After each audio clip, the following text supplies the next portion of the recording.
Et revoilà le Vanquet Pavillon construit par Libuskin pour l'exposition de Milan. Exact, c'est bien lui. Et aujourd'hui, nous allons étudier sa structure. Oula, déjà l'enveloppe c'était compliqué.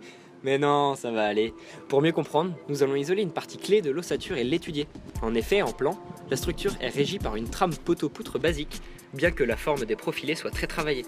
Nous allons donc nous intéresser à cette partie. Allez, c'est parti. Comme la dernière fois, ça commence par des fondations.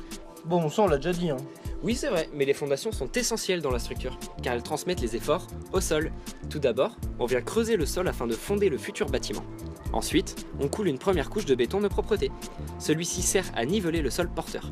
À cela, on ajoute une couche de béton compactée dans laquelle on fonde des cales d'appui d'armature. Celles-ci viennent soutenir l'armature inférieure. Cet ensemble est appelé semelle.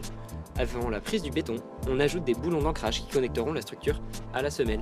On ajoute ensuite une chape à l'intérieur du bâtiment. Au total, c'est 650 mètres cubes de béton qui sont coulés pour soutenir le bâtiment. Ensuite, il n'y a plus qu'à poser les profils incurvés métalliques préfabriqués. Ah, et comment ils tiennent? Alors, pour lier chaque poteau à ses fondations, on place une couche de mortier de nivellation qui supporte une plaque d'appui d'ancrage. Celle-ci est reliée aux fondations grâce au boulon d'ancrage. On vient enfin poser les poteaux métalliques, soutenus par des raidisseurs. Ils sont posés à l'aide d'une grue et sont assemblés sur place pour les pièces les plus grandes. On a donc des liaisons poteau-poteau. Pour bien comprendre, les poteaux, bien qu'incurvés, ont la forme d'IPN. En coupe, on voit qu'on a deux profilés mis bout à bout et raccordés ensemble par une soudure et des platines. Une fois ces poteaux posés, on vient placer le plancher. Celui-ci est aussi composé de profilés IPN et l'assemblage est un principe poteau-poutre.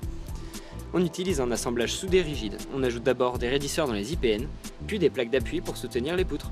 Le tout est assemblé soit par soudure, soit par boulonnage. Les poutres, pré-percées, viennent accueillir des solives qui supporteront le plancher.